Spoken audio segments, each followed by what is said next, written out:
Assalamualaikum, hi, welcome back to my channel and welcome back to me. Sebab saya dah lama sangat tak buat tutorial kan. So macam dalam tajuk, hari ni saya tunjuk tutorial cara saya jahit poket sorok. Okay, poket sorok ni kita lebih mudah kalau kita jahit dia before kita jahit cantum badan depan dan belakang. Okay, tetapi kalau anda ada baju yang dah siap, beli baju ready made ke, nak tambah poket sorok boleh je jahit. Baju tu dah siap, kita nak tambah poket sorok boleh je, tak ada masalah pun. Okay, so tanpa buang masa, jom kita start.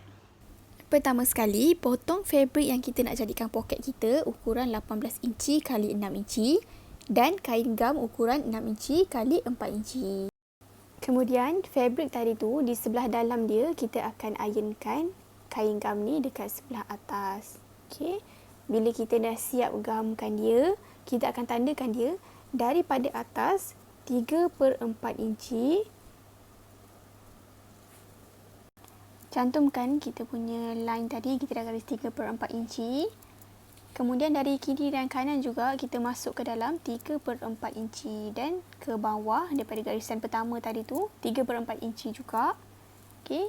Kita akan cantumkanlah semua yang kita dah tanda ni untuk menjadi petak. Okey, sebenarnya petak ni ialah kita punya lubang poket tu. Jadi saiz dia ialah 3/4 inci. Okey, lepas tu agak-agak je tengah-tengah di petak ni, gariskan tengah. Okey, tak payah tepat pun tak apa, tapi biarlah nampak sama.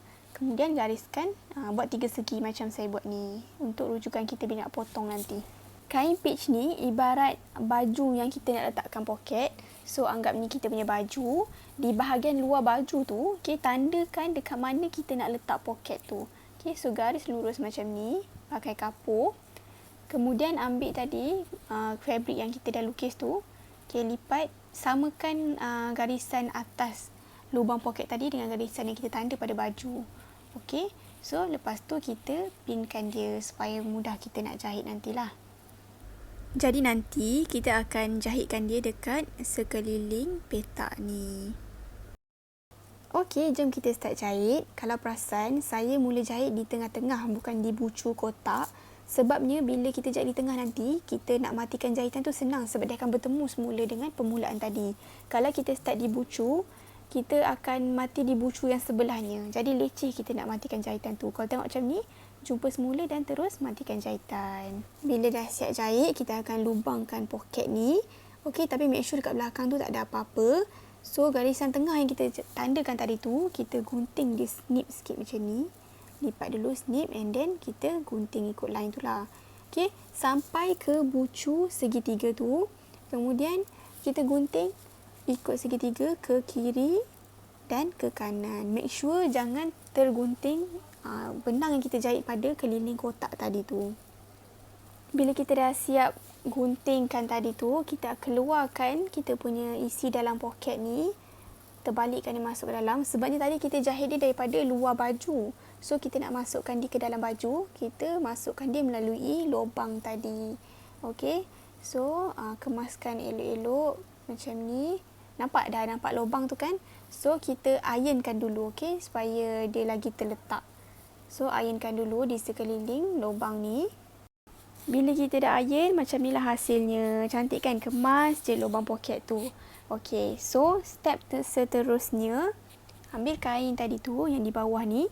Kita akan lipatkan dia. Okey, lipat macam ni. Naik ke atas betul-betul dekat atas tutup kita punya lubang petak tadi tu lah. Lubang poket kita. Okey. So, inilah dia kita punya penutup poket yang kita lipat ni. Okey, so jangan lipat terlebih. Nanti kita tak boleh nak seluk lubang poket kita. Lipat betul-betul, tutup kita punya lubang tu.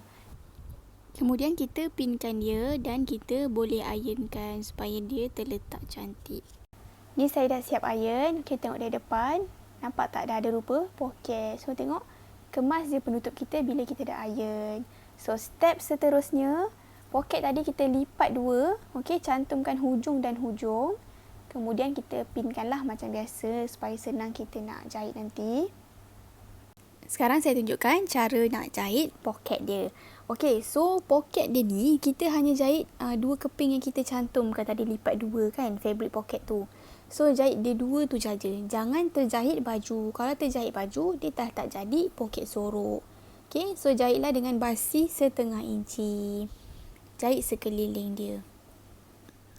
Dekat bahagian bawah ni sebenarnya tak perlu jahit, tapi sebab saya malas nak putuskan benang dan cantum semula kat kiri tu, saya teruskan je jahit kat bawah ni. Okay, so kita sambung kat sebelah kanan pula. Kemudian dah sampai, kita matikan jahitan. Okay, poket kita pun dah siap. Okay, so kita boleh try tengok dalam poket kita ni. Okay, nampak tak? Dia dah tak berlubang lah, dia dah jadi poket. Macam tu. So, bila kita dah siap jahit ni, barulah kita jahit tepi poket kita. And then, we are done. Okay, itu je tutorial untuk hari ni. Thank you for watching. Thank you yang tonton sampai habis dan tak skip ads. Kita jumpa lagi dalam next video, insyaAllah. Assalamualaikum. Bye-bye.